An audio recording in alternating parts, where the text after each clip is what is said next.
Celebrate the Ram Mandir and remember the martyrs. Celebrate the Ram Mandir, remember the martyrs.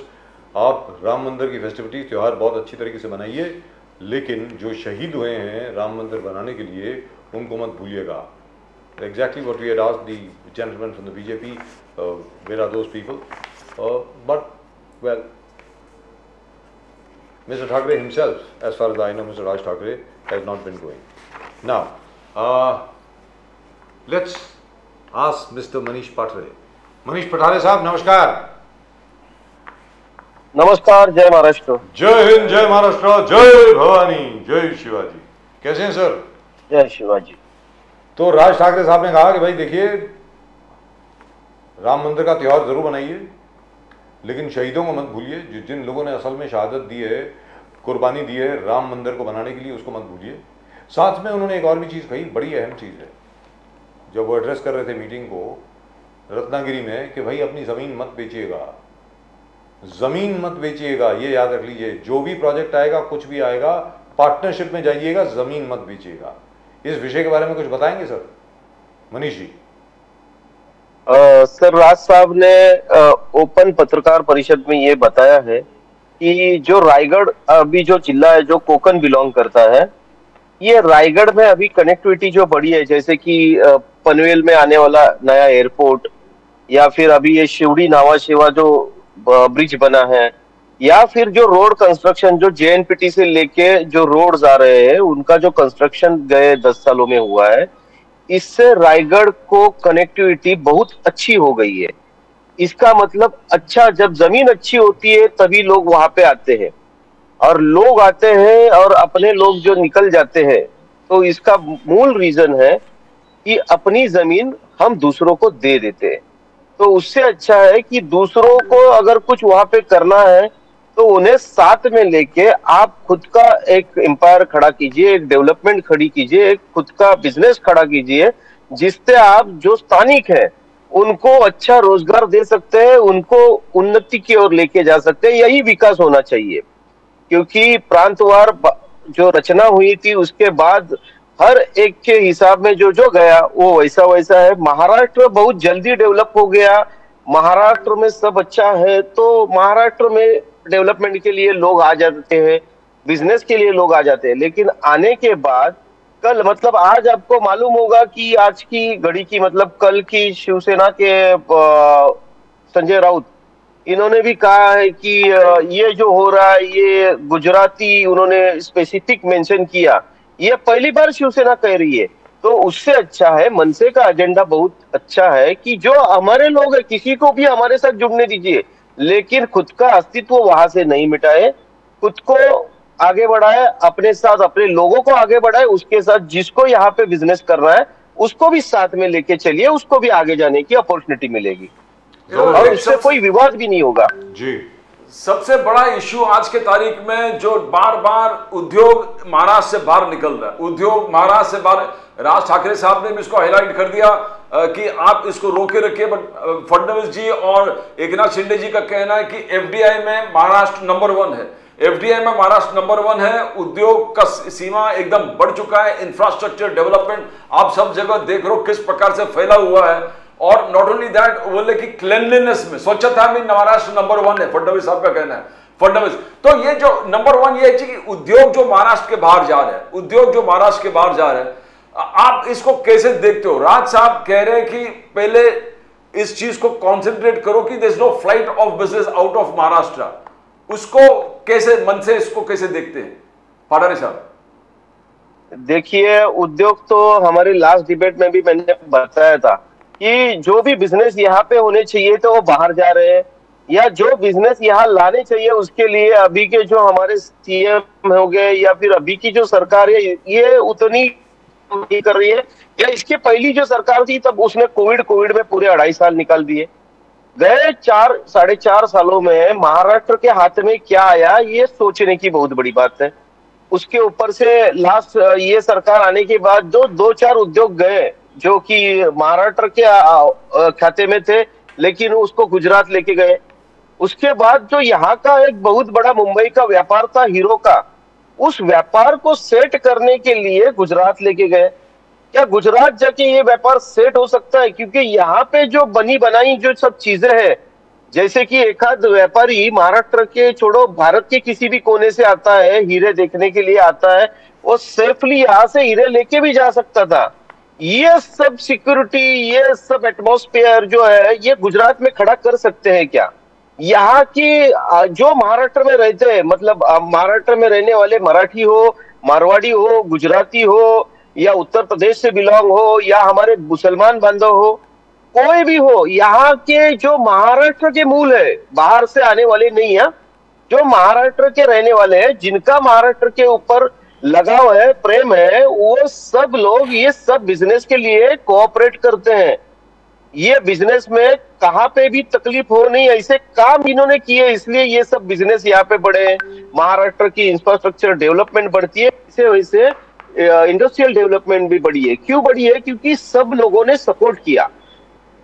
Maharashtra को अच्छा खासा support मिल रहा है यहाँ के लोगों से। इनका, यहाँ के महाराष्ट्र के लोगों का नेचर कोऑपरेटिव है, तो इसका जो सबसे बड़ा फायदा है वो महाराष्ट्र के नेचर के वजह से, डेवलपमेंट के वजह से यहाँ के आने वाले इंडस्ट्री को हुआ था अभी तक। लेकिन गए 4-5 सालों में इंडस्ट्री आ नहीं रही है, कोई नया उद्योग नहीं आ रहा है, बेरोजगारी बढ़ रही है। और हमारे यहाँ पे जो चल रहा है अभी, आपने देखा होगा, किसी को किसी की पड़ी नहीं है, सत्ता के लिए झगड़ रहे हैं। यहाँ के जो भी पार्टी है सत्ता के लिए झगड़ रही है।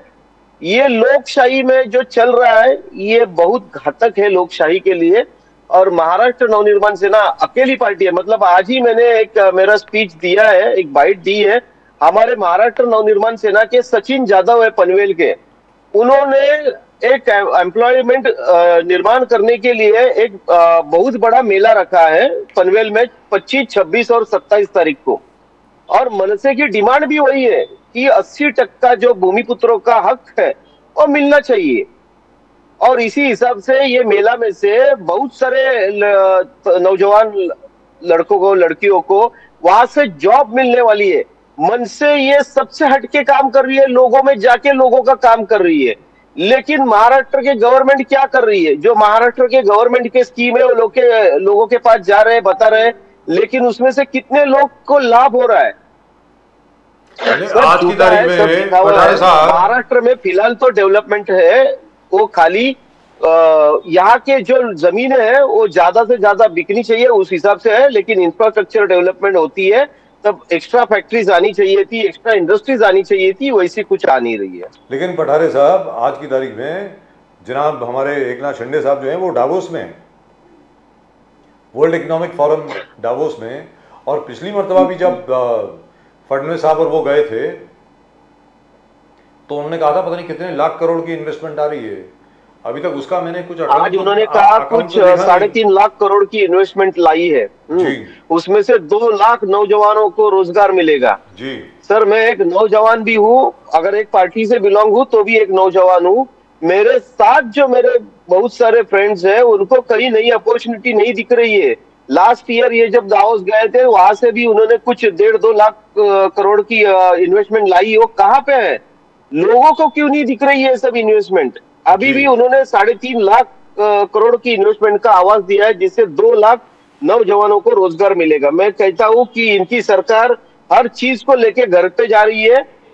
दावोस से आने के बाद ये 2 लाख लोग कौन से चाहिए, ये महाराष्ट्र को आप नौजवानों को एक आपके वेबसाइट पे पब्लिश कर दीजिए, उनसे अभी से बायोडाटा उनसे मांग लीजिए, और फिर जब ये इन्वेस्टमेंट आएगी उनके साथ उनको जॉब ऑफर कीजिए। लेकिन बहुत सिंपल है, लेकिन ये खाली बोलने की बातें हैं। मनीष पठारे साहब, पिछले साल की इन्वेस्टमेंट का क्या हुआ? 1,37,000 crore. 1,37,000 crore. Right, Pradeep ji, but what happened to that investment? Shinde साहब बोल रहे 76% इंप्लीमेंट किया है, 76% of 1,37,000। That's almost 1 lakh crore. Yes, और पठारे साहब बोल रहे किधर नौकरी लगा, जरा हम व्हाइट पेपर निकालिए उसमें। सर, मुझे क्लियर आपको चैलेंज बताता हूँ, 1,37,000 करोड़ अगर इन्वेस्टमेंट लाई होगी तो मैं कहता हूँ कि 1,000 लोगों की लिस्ट पब्लिश कर दीजिए जिनको अपॉर्चुनिटी मिली है यहाँ पे काम करने की। तो आदित्य ठाकरे जी का चार्ज जो है एकनाथ शिंदे जी के कि आप जॉन्केट एक हॉलिडे पे गए हैं, आपने 70 लोग को साथ में लेके गए और करीबन 30 से 35 करोड़ आप खर्चा करेंगे और पूरे इतने लोगों को लेके गए जिसका कोई जो MMRD है और अलग अलग डिपार्टमेंट के लोगों को लेके गए। तो ये जमकर तो, और संजय राउत जी का कहना है कि आप दावोस जाने से पहले गुजरात जाके वो जो बिजनेस वहां पर गए उसकी को वापस लेके आओ। तो ये मजाक में भले भला कहा हो, तो ये सीरियस भी है एक इशू पठारे साहब। नहीं, ये मैं कहूंगा कि ये शिवसेना हो उबाटा की, या फिर अभी की शिवसेना हो, या फिर ये बीजेपी की सरकार हो, इनका कोई विजन है नहीं। ये जीरो विजन से काम कर रहे हैं। इसकी पहली सरकार ने भी वही किया कोविड में, अभी भी यही सरकार यही कर रही है। मैं क्लियर आपको बताना चाहता हूँ कि आप कह रहे हैं कि ये वहां पे घूमने गए, ठीक है घूमना चाहिए 70 लोगों को। क्या मैं कहता हूं कि महाराष्ट्र के अच्छे अच्छे जो इंजीनियर्स हैं, जो आर्किटेक्ट हैं, या फिर और कोई है जो नए लड़के लोग हैं, नौजवान हैं, उनको कुछ करने की चाहत है, उन्हें भी साथ में लेके जाइए, उन्हें भी दिखाइए कि दूसरे देश कैसे होते हैं, वहां का इंफ्रास्ट्रक्चर कैसे होता है। आपको मालूम होगा कि पूना में 13 तारीख को राज साहब एक सभा को संबोधित की थी, जिसमें ग्राम पंचायत सदस्य और पंचायत समिति के जो सरपंच थे वो जो वहां पे आए थे, उनको संबोधित करते वक्त राज साहब ने कहा है कि हमारे लड़के लोग क्यों जा रहे हैं बाहर, क्योंकि उनको जो रहने का एटमॉस्फेयर चाहिए वो मिल नहीं रहा है। मतलब क्या चाहिए, तो आजू बाजू में जो गंदगी फैली हुई है, आप कौन से भी रोड पे आइए, अगर एक आध रोड आप देखे होंगे कि मोदी जी ने अटल सेतु का उद्घाटन किया, लेकिन वही टाइम पे वो पूरा ब्रिज देखोगे तो आधा ब्रिज कवर करके रखा था, जो कि वो साइड यूज नहीं हुई। और वो कवर किसके लिए किया था, तो वहां पे डेब्रिज पड़ा था। और ऐसा ही आप पूरे मुंबई में जाइए, नासिक में जाइए, ठाणा में जाइए, या देश के कोई भी किसी भी शहर में जाइए, हमारे नौजवानों को जो चाहिए वो नहीं दिख रहा है। सब जगह पे निगेटिविटी है, और पॉजिटिविटी मिलाने के लिए या पॉजिटिविटी की चाहत में हमारे लोग बाहर गांव जा रहे हैं जॉब करने के लिए। वहां पे जाके राज साहब ने भी बताया कि वहां पे जाके भी क्या काम करते हैं, तो स्वीपर का भी काम कर रहे हैं, या असिस्टेंट का भी काम कर रहे हैं, या और कोई हार्डवर्क भी कर रहे हैं, लेकिन वहां पे उनकी जो लाइफस्टाइल है जीने की वो उनको अच्छी लग रही है, इसलिए वहां पे जा रहे हैं और अपना देश छोड़ रहे हैं। तो इसका मतलब ये कितने भी कहने दीजिए, राज साहब ने उस मेलाओं में कहा है कि सबने अपनी जिम्मेदारी समझ के स्वच्छता, मतलब जो आजू बाजू का इलाका है वो साफ रखने की कोशिश करनी चाहिए। और मैं कहूंगा कि ये बहुत इंपॉर्टेंट है। सरकार ने स्वच्छ भारत का बहुत बड़ा नारा लगाया। भारत में कौन सी चीजें स्वच्छ की वो भी रखनी चाहिए लोगों के सामने। और पाटरे साहब, नौजवानों को राज साहब ने 5 लाख का इनाम भी घोषित किया कि 5 लाख हमारी तरफ से जाएंगे उस ग्राम पंचायत और उस व्यक्ति को जो साफ रखेगा, एरिया साफ रखेंगे। ये 5 लाख जाएंगे, ऊपर से अगर कुछ और चाहिए तो भी दूंगा, लेकिन ऐसा गांव बनाओ कि जिसमें रहने वाले लोगों को लगना चाहिए ये मेरा गांव है।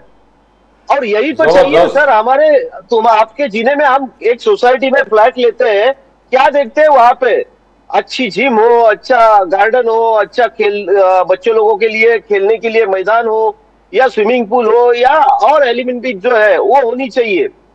लेकिन ये सब नहीं होता है, और हमारे निसर्ग ने जो दिया है, जो गांवों को दिया है, वो भी नहीं रख रहे। अभी वहां पे भी डेवलपमेंट जो हो रही है वो अंधाधुंध हो रही है। इसीलिए राज साहब ने ये कहा है कि अपने से शुरुआत करो। महाराष्ट्र नवनिर्माण सेना के हर कार्यकर्ताओं को कहा है कि आपका कोई भी गांव अच्छा दिखेगा तो मैं खुद 5 लाख और लगे तो भी मदद करूंगा, लेकिन ऐसे गांव बनाओ। ये विजन रखने वाला एक ही नेता शायद देश में है, और राज ठाकरे साहब इस वक्त पावर में नहीं है। So can you imagine what he will do when he is in power. मतलब ये तो लोगों को सोचना है ना। आज की तारीख में राज ठाकरे साहब के पास सत्ता नहीं है, इसके बावजूद वो ये कर रहे हैं, और अगर सत्ता आ गई तो फिर क्या करेंगे, पूरे महाराष्ट्र की कायाकल्प हो जाएगी। ये तो हम बहुत पहले से कह रहे हैं। क्या ये लोग समझेंगे मनीष पठारे साहब? सर सिंपल, मैंने फिर से आपको नासिक का ही एग्जांपल दूंगा। सत्ता नहीं है, लेकिन नासिक में जब सत्ता मिली थी तो नासिक के बनाए हुए रोड देखिए, नासिक का किया हुआ काम देखिए, वहां पे जो डेवलपमेंट लाई राज साहब ने, जैसे कि चिल्ड्रन ट्रैफिक पार्क, किसी ने सोचा नहीं है महाराष्ट्र में, देश में ऐसे कोई किसी ने बनाया नहीं, लेकिन 2.5-3 साल के सत्ता में राज साहब ठाकरे इन्होंने वो चिल्ड्रन पार्क बनाया, बोटेनिकल गार्डन हो, जो कि एक वेस्ट जगह थी, वहां पे सब कचरा कूड़ा डाल रहे थे, उसको अच्छा करा के रिन्यूएट करा के वहां पे लोग पैसे देके आने लग गए देखने के लिए लेजर शो। फिर मुकने धरण का जो सब्जेक्ट हो, आगे नासिक शहर का आगे के 50 साल का पानी का सब्जेक्ट खत्म हो गया। तो ये और बहुत सारी चीजें जैसे कि घन कचरा व्यवस्थापन, जो कि हम कूड़ा डालते हैं उसके ऊपर प्रक्रिया की नहीं जाती है, लेकिन आज नासिक में घन कचरा व्यवस्थापन के वजह से रेवेन्यू गवर्नमेंट को मिलना चालू हुआ था। ये सब सोच कब आती है? जब आपके मन में होता है कि मुझे लोगों के लिए कुछ करना है। अभी आपने देखा होगा आज की गवर्नमेंट मतलब बीजेपी का देखोगे तो इतना पेड़ बढ़ गया है, फिर भी उनको चाहिए दूसरे पार्टी के एमएलए चाहिए, एमपी चाहिए, कार्यकर्ता चाहिए, खींच रहे। इनके पास कार्यकर्ता ही नहीं है महाराष्ट्र में, या इनके कार्यकर्ताओं को कुछ विजन ही नहीं है, इनको कुछ होना नहीं है पॉलिटिक्स में, बस ये दूसरे के उठा रहे हैं, उनको कमिटमेंट कर रहे हैं। ये सब गलत चालू हो गया है। जो राजनीति में लोगों के लिए झगड़ना चाहिए था, ये तो अपनी अपनी पार्टियों के लिए झगड़ रहे हैं। पाटरे साहब, हमने देखा कि राज साहब एक रैली की तरफ जा रहे थे एड्रेस करने के लिए, टोल नाका में भारी संख्या में ट्रैफिक थे, दोनों जगह 1-2 किलोमीटर तक दूर दूर तो गाड़ियां खड़े। राज ठाकरे साहब खुद गाड़ी से निकलते हैं और टोल प्लाजा के तरफ बढ़ते हैं और वहां जाकर सुपरवाइज करते हैं, बोले और जो कानून के हिसाब से बोले जो निकाल दो, आप इस गाड़ी को निकाल दो, इतना समय तो रुकना नहीं चाहिए। तो ये एक लीडरशिप एम्फोसिस है, लीडरशिप एम्फोसिस है। और टोल के इश्यू आप लगातार आप हाईलाइट करते रहे, आप लोग हाईलाइट करते रहे, मन से हाईलाइट करते रहे, तो कहीं ना कहीं आपको लग रहा है कि ये एक अच्छा एग्जाम्पल था लीडरशिप का। ये कैसे जाएगा लोगों में? देखिए, आपको शायद इसके पहले भी जब ऐसी कुछ बातें हुई थी तब राज साहब खुद डायरेक्टली मतलब जैसे कि एक मंदिर जा रहे थे राज साहब, और बहुत गांव का बहुत अंदर का हिस्सा था, वहां से आजू बाजू में कनेक्टिविटी नहीं थी, वहां पे बीच सड़क में एक गाय बैठी हुई थी, उसको उठना नहीं हो रहा था। उस समय पे राज साहब ने देखा कि ये गाय को कुछ हुआ है, तो उसको एक्सीडेंट हुआ था और वो रास्ते पे गिरी हुई थी, एक्चुअली बैठी नहीं थी। तब राज साहब ने वहां से कनेक्टिविटी नहीं थी, फिर भी 1 घंटे की मशम्मत करने के बाद वहां से जो डॉक्टर्स थे जानवरों के, उनको बुलाया, गाड़ी बुलाई, उस गाय को उसमें सब बिठाया, उसको ट्रीट किया, पानी पिलाया।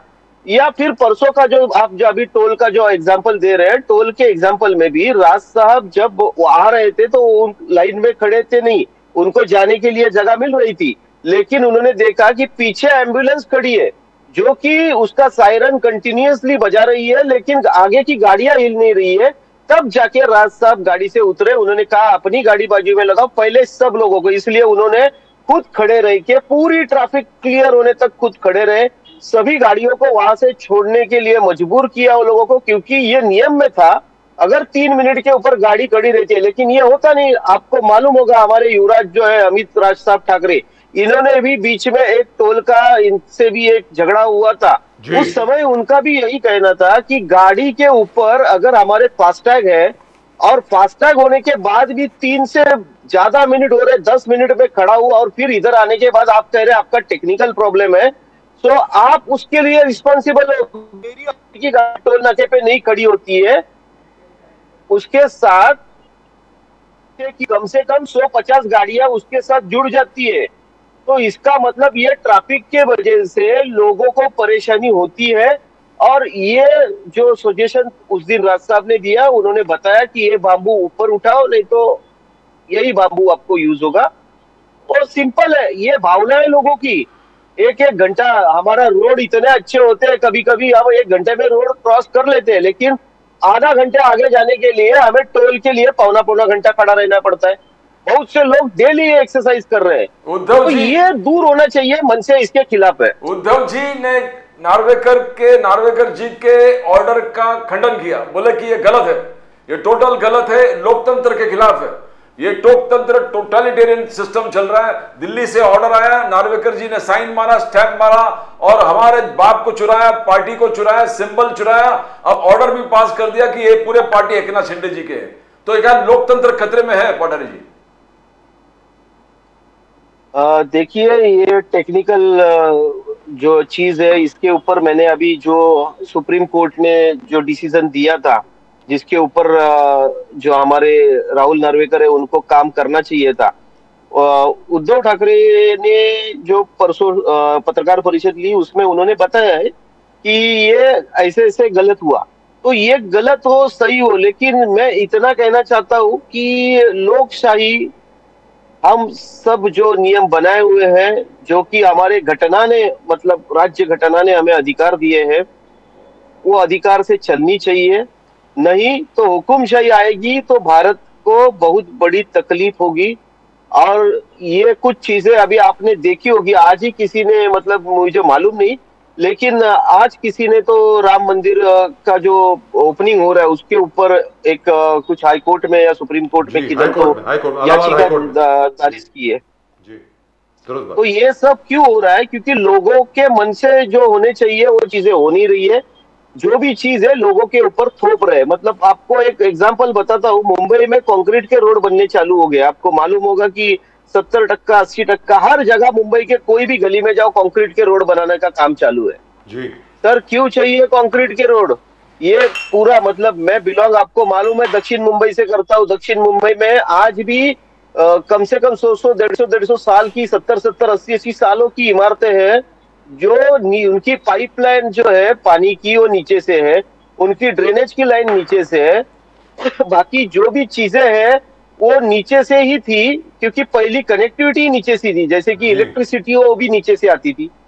तो आज के घड़ी में ये सब जो बना रहे, इसमें अगर कंक्रीट का रोड बनता है तो आप पूरा डक निकालते हैं जिससे ये सब वायर निकल जाएगी।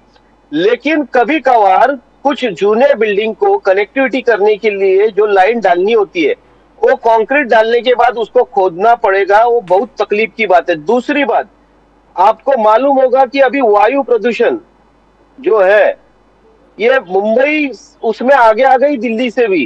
क्यों आ गई? क्योंकि ये कंक्रीट से हर सेकंड में, जैसे गाड़ी का पहिया घूमता है, हर घूमने वाले पहिए के साथ बहुत सी धूल निकल आती है बाहर, क्योंकि ये सीसी के रोड है, इनके ऊपर से धूल आती है। और यही धूल अपने श्वास के वजह से हमारे शरीर के अंदर जा रही है, हमें बीमारियां बढ़ रही है। ये सब चीजें थी। यहाँ पे झाड़ लगाने की बात ही नहीं हो रही है मुंबई में। कोई भी डेवलपमेंट की बात हो रही है, झाड़ उसको मार दिया जाता है जी। तो ये सब चीजें हैं। और सिर्फ यही बात नहीं है मनीष पठारे जी, सबसे बड़ी बात यहां पर ये है कि कंक्रीट के जो रोड हैं, they have been abandoned by most people. आप यूरोप में जाके जाइए, आपको यही वही पुराने टार के रोड मिलेंगे, आपको ये वाले रोड नहीं मिलेंगे। क्योंकि इन रोड से आपके टायर खराब होते हैं, गाड़ी का एक्सल खराब होता है, आपकी पीठ खराब होती है। सीधी सादी बात है। But that's a very long discussion. I hope at some point of time Mr. Raj Thackeray actually comes to power. I hope at some point of time that sensible government comes to power in Maharashtra and actually takes sensible decisions. मैं उम्मीद करता हूं कि कोई अकल वाली सरकार आएगी और अकलमंदी के निर्णय लेगी। मनीष पठारे साहब, बहुत बहुत धन्यवाद आपका हमारे साथ जुड़ने के लिए। Thank you so much. नमस्कार। जय हिंद, जय महाराष्ट्र। जय हिंद, जय Maharashtra. But I hope to God they actually take a decision, especially on concretized roads, because the concretized roads are a real menace. To repair them, it takes about 3 months. For 1.5 2 months, the entire place is gone. ठीक है, macadamized road, आपकी जो टार वाली road है, even if you have to repair it, even if there's a pothole there, it takes you 3 hours. 3 घंटे में सड़क तैयार हो जाती है। और आदित्य ठाकरे जी बार बार चिल्ला रहे कि ये 6000 किलोमीटर के जो रोड्स है, ये 6800 करोड़ के कॉस्ट में जो बन रहा है, it's a scam bar. But I will tell you what, same mister Aditya Thackeray and Uddhav Thackeray really and truly work very hard for the same concretized roads, also because they're very expensive. The cost is very high, so there is more money to distribute all over the place. Everybody makes money.